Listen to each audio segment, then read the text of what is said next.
Good morning. My name is John Shestakovsky, Vice President of Communications and Content for the National Baseball Hall of Fame and Museum in Cooperstown, and welcome to the Hall of Fame's Contemporary Baseball Era Committee Introductory Press Conference. Joining me on the dais are Josh Rawitch, President of the National Baseball Hall of Fame, and the newest member of the National Baseball Hall of Fame, Jim Leyland, as well as Chairman of the Board of the National Baseball Hall of Fame, Jane Forbes Clark.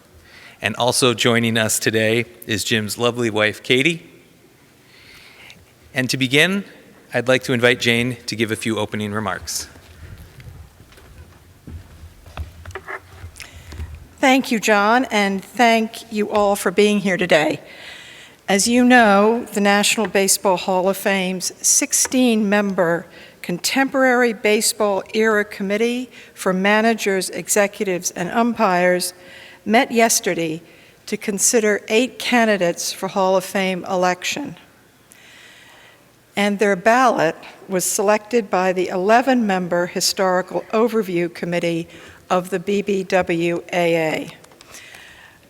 On behalf of the Board of Directors of the Hall of Fame, I would like to sincerely thank both committees, their members, for their very thoughtful and very insightful work. And you heard the results of that work last night on MLB Network. And we are so happy to have Jim here today on the dais. He was a remarkably successful Major League manager, steering his teams to 3 pennants and a World Series championship across 22 Major League seasons at the helm of the Pittsburgh Pirates, Florida Marlins, Colorado Rockies, and the Detroit Tigers.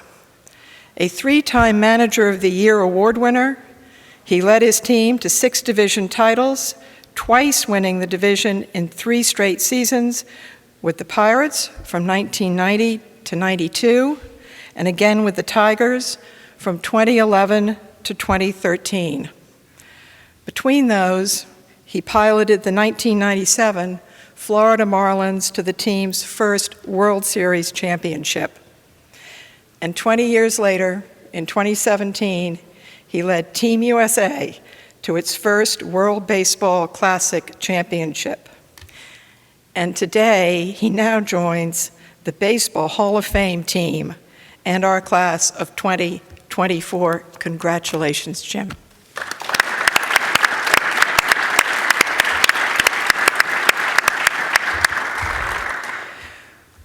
We are looking forward to our induction ceremony in Cooperstown on Sunday, July 21st, where Jim will be celebrated again, along with any electees who emerge from the BBWAA voting, which will be announced on January 23rd from Cooperstown, from the Baseball Hall of Fame Plaque Gallery on MLB Network. And now, Jim, if Josh and I could give you your new team jersey and your new team cap.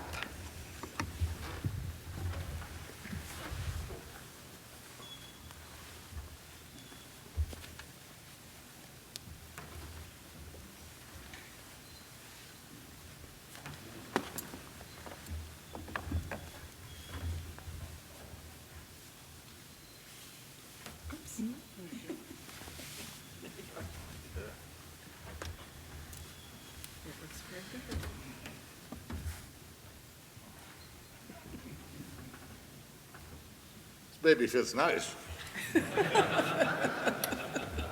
Looks good.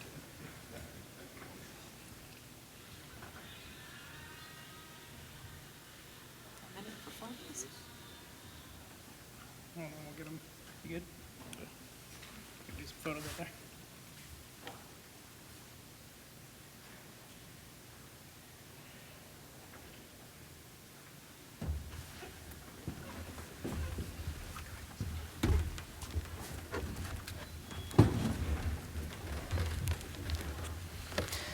And before we get going with questions and comments, I'd like to point out that here to congratulate their new Hall of Fame teammate are a number of Hall of Famers, including Ted Simmons, Jim Thome, Joe Torre, Tony La Russa, and Alan Trammell.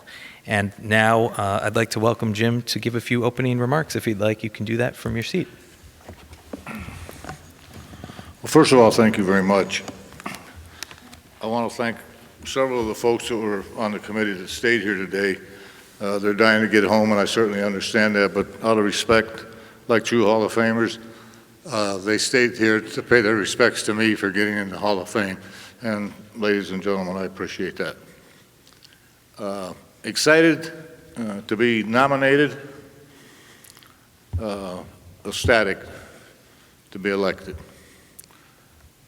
When I got the call, which I really wasn't expecting to get, to be honest with you, I got the word that it was going to be possibly from 6:30 to 7:15 was the time frame. And about 10 minutes to 7, I left the family room with my family and went up to lie on the bed a little bit, thinking about it, and figuring that I probably did not make it. My wife and my son were coming up the stairs just when I got the call, and my wife and my son heard a lady's voice on the other end. My wife said, "Who is that?" I said, "It's Jake from State Farm."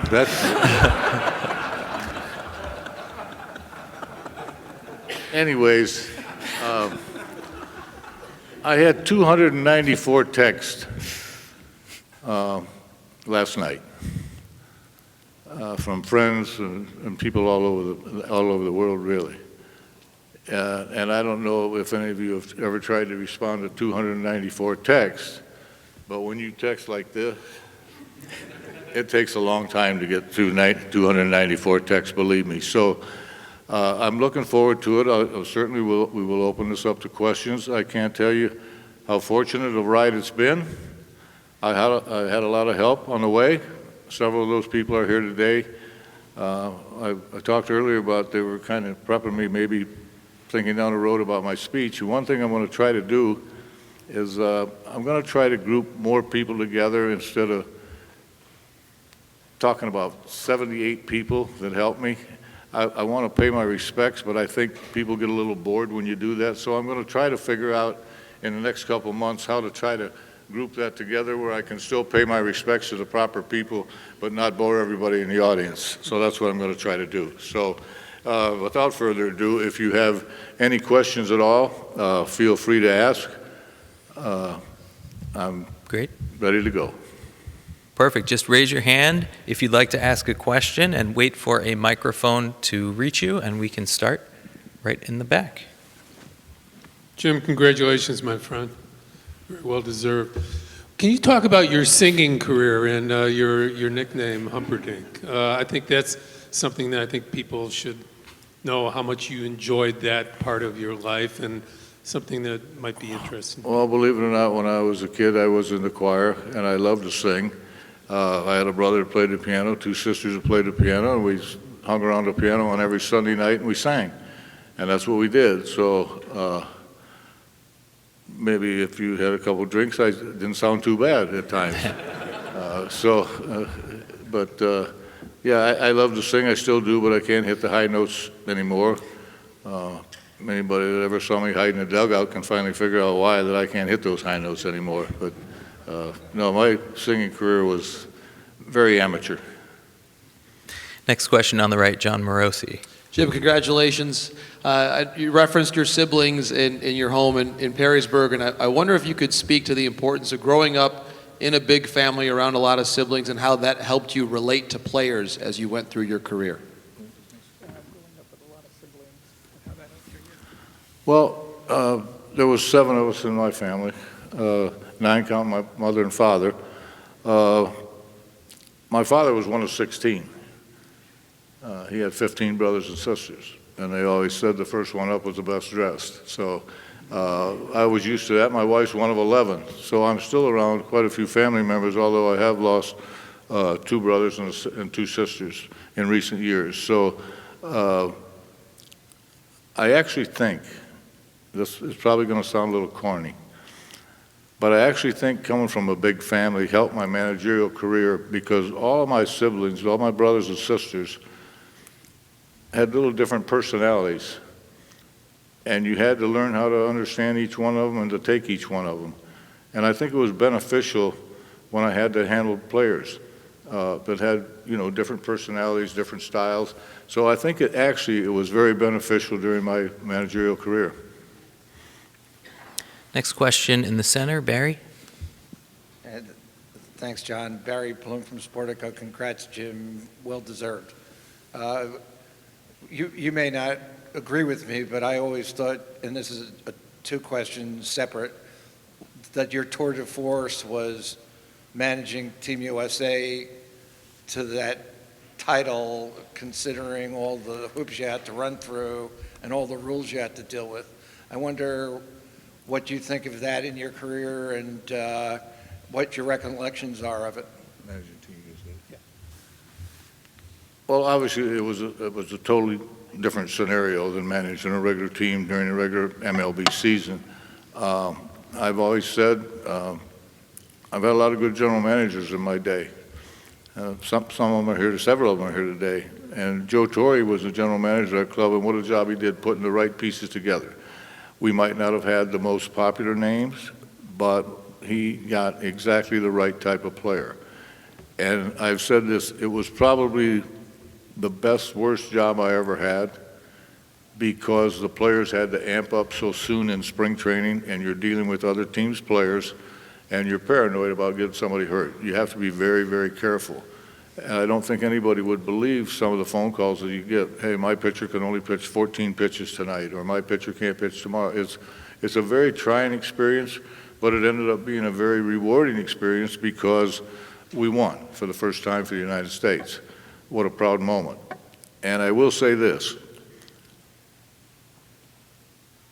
A bunch of guys from different teams that competed against each other during the regular season got together and became a team in 2 weeks.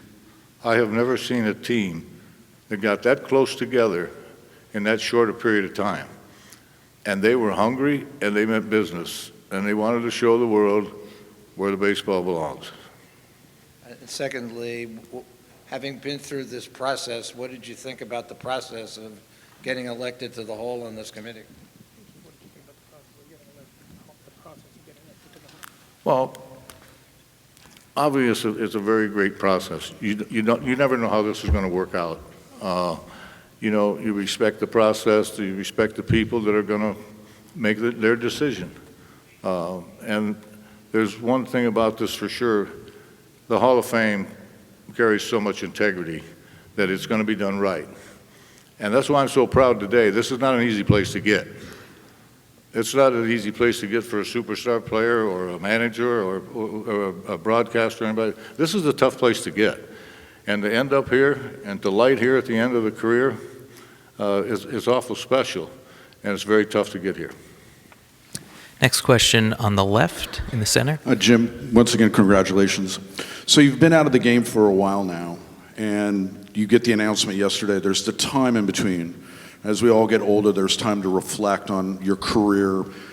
Since then and now, has there been anything that you reflected on since you've left the game? Anything that has maybe changed how you view your career and how things have been, and ultimately with your induction today? Yeah, just how you reflected on it since you retired. Well, I think that, there's always some things that you might alter a little bit, but my career has always been what it is. I'm smart enough to know, like all good managers, that it's all about the players. You try to be there for them. You try to handle them in the right way. You try to show them the respect that they deserve. And you also have to show leadership because, contrary to what a lot of people believe, I believe that young people and young baseball players, no matter how talented they are, there can be a slight bit of insecurity there. Am I really good enough to be here? Do I really belong here? Can I really stay here? And I think it takes somebody to show leadership to get them over the hump. And in a lot of cases, I'm not saying he's the only guy, but in a lot of cases it has to be the manager because you live with them every single day. So I think that's very important for players, and I think it's very important for a manager.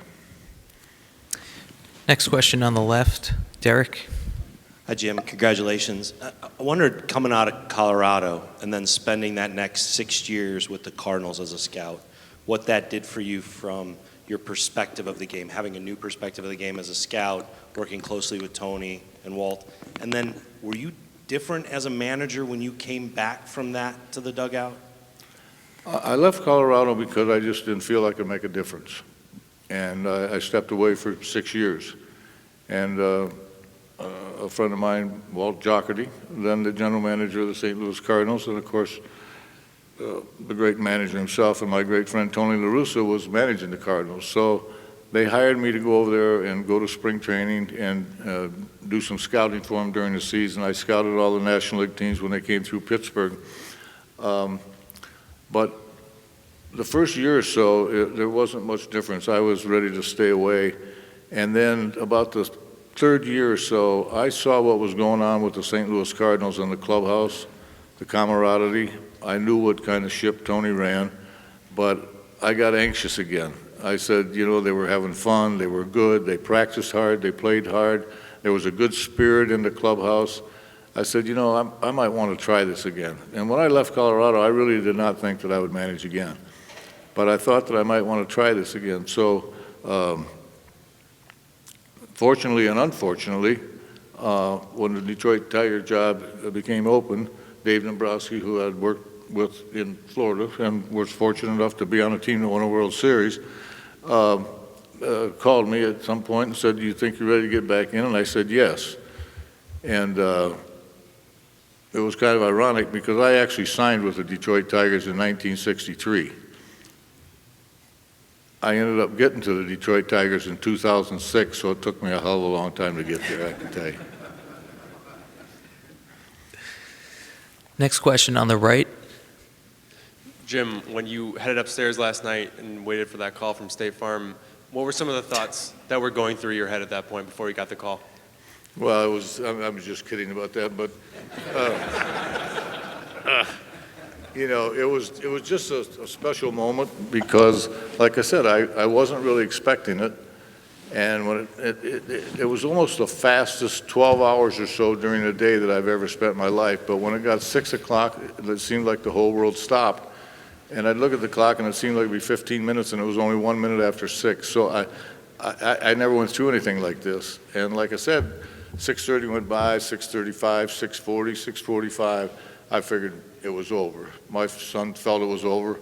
My wife still believed that there was a chance. And I was trying to figure out every scenario, how possibly, well, they're just late calling me. Maybe they're getting a flight for me or something for, you know, I was trying to make all this stuff up in my head. But, you know, when I finally did get that call, believe it or not, you people, I did cry a little bit. I did. You expect me to cry? I'm not going to cry today. So, but I did cry a little bit. I had a few tears of joy. And, you know, it's just, I don't know. Is it the greatest moment in your life? I don't know. Was winning the World Series a great? Who knows what the greatest moment was? But certainly proud to be here today. And like I said, to end up in this place, I've been there a few times when Tony went in. And to end up in Cooperstown, after starting as not a very good player, minor league manager, and I don't want to get corny, but it's unbelievable. I mean, I never had any thoughts of going to Cooperstown unless my son was playing at the Field of Dreams place out there when they played. So, you know, it was just it's a remarkable accomplishment. Well, I guess I'm bragging a little bit, but I'm very proud of it, and I'm very humbled by it. But I am extremely proud to have gotten that call. Not many people get that. That's hard to get. It's hard to get that call. With thanks to our audience watching on MLB Network, we will continue for a few more questions. So if you do have a question, please feel free to raise your hand. And next we'll go with Ron on the left. Hi, Jim. Ron Blum. From all the decisions and all the games and all the crisis over the years, what moments do you look back at and think these were my best moments? Probably the Red Sox game in 13. I had Cook warmed up as well as Benoit, and I decided to go. Cook was pretty good against Ortiz, but he hadn't pitched much lately, and I was afraid of him being a little bit wild. And I ended up going with Benoit, who was my best pitcher, and he threw the right pitch. He just didn't locate the right pitch. But that's the one that I've tossed and turned a little bit about. You know, Napoli was on deck.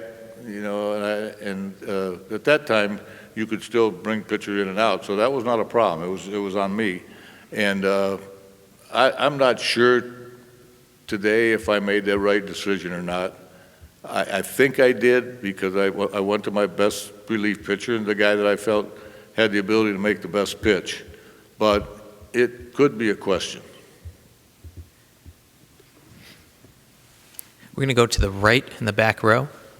Hey, congratulations, Jim. I'm just curious, how would you describe your tenure with the Marlins, and how do you think it might have helped your Hall of Fame case? What was your tenure like at the Marlins? Well, my tenure with the Marlins, everybody knows, was not very long. It was very exciting. You know, we went there in '97. I managed once again for Dave Dombrowski. They went out, they got a few players that winter, obviously. That team came together very quick, and that team went on to win a World Series. I think the most unbelievable thing about that team was, you folks can check it, because I'm not exactly sure if I'm totally right, but I think I'm close. We were 26-5 in spring training. And I hate to say this, but I was almost hoping we'd lose a couple games, because this is crazy. I mean, we'd be behind 3 runs in the 9th inning, and some kid from A-ball would come up and pinch hit and hit a grand slam home run, and we'd win the game.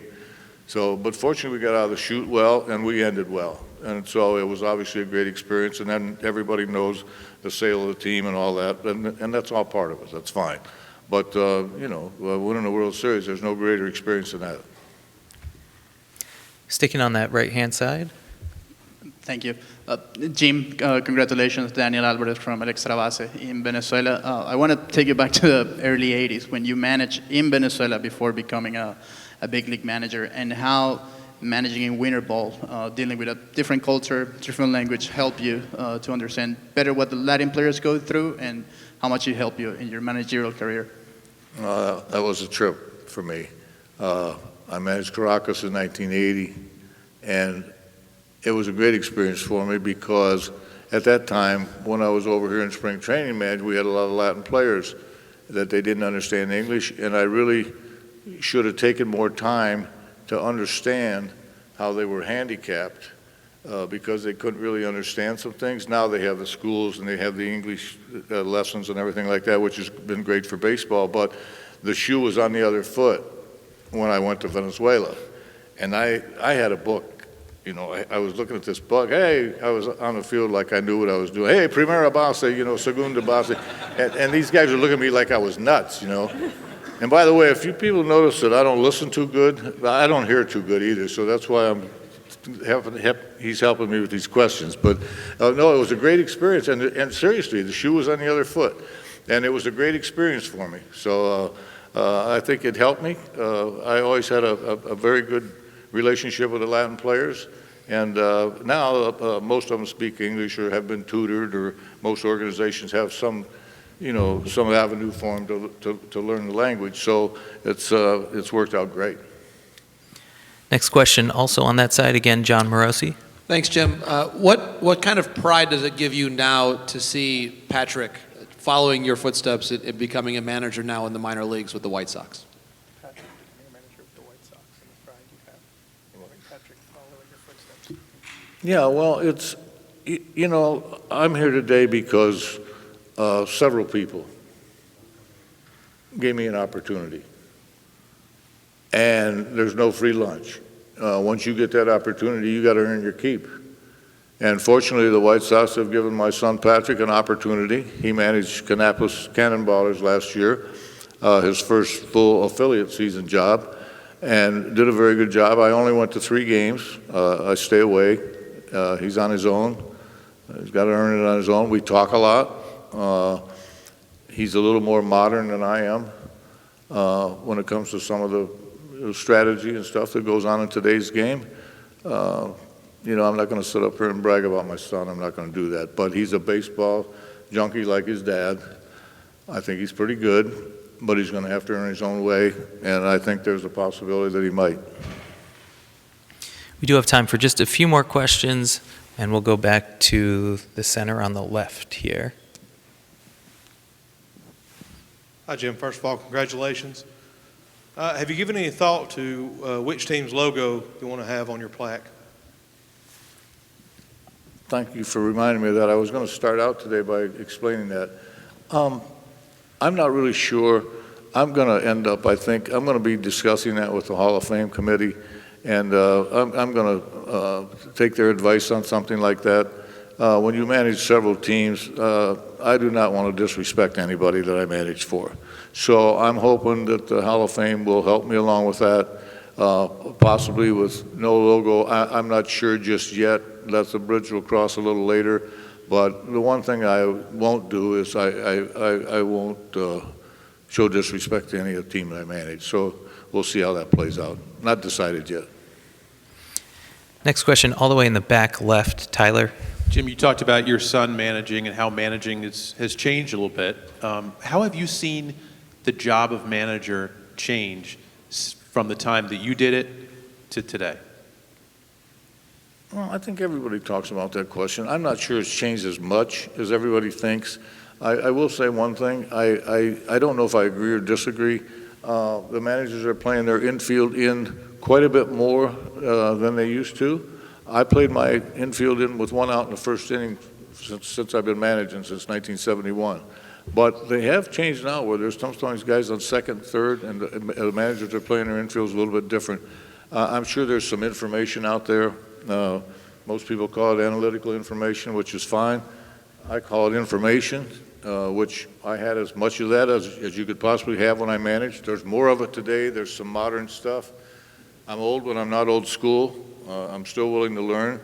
But it has changed a little bit from what I understand. But I will tell you this. I've never, ever had a general manager come down and hand me a lineup. I don't know if that goes on today or not, and I don't want to get into that because it could be controversial. I don't know if that happens or not. There's rumor that it has happened. I don't know. I've had general managers come down and suggest things to me, or maybe say they'd like me to play a particular player, which is fine. At lunchtime, I used to talk to Dave Dombrowski and my coaches every day. Hey, I got a tough call tonight, this guy or that guy. And I would listen, and then at the end of the day, because I was the manager, I had to make the decision. But I don't know that it's changed that much. Maybe it has. I'm not sure if that's just good reading material or it's actually changed.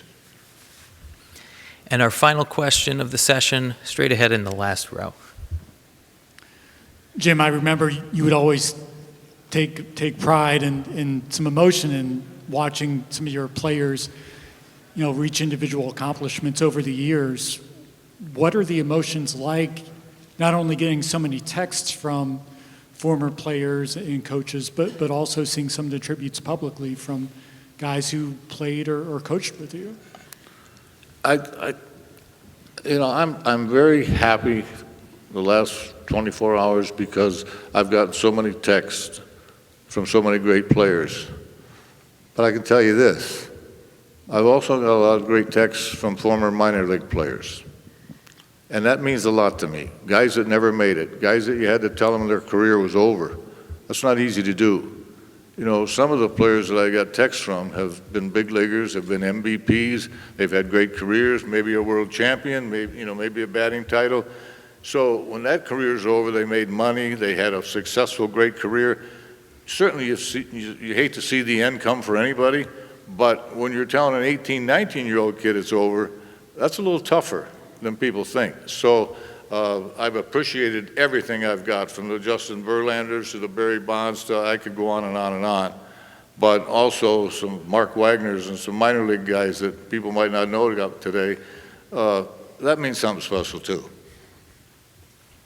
Well, we want to thank you all for joining us today as we once again congratulate Jim Leyland, who will be inducted into the National Baseball Hall of Fame on Sunday, July 21st, 2024, in Cooperstown, along with any electees that emerge from the BBWAA balloting process, with those results being announced on January 23rd. We hope to see you all in Cooperstown. Thank you.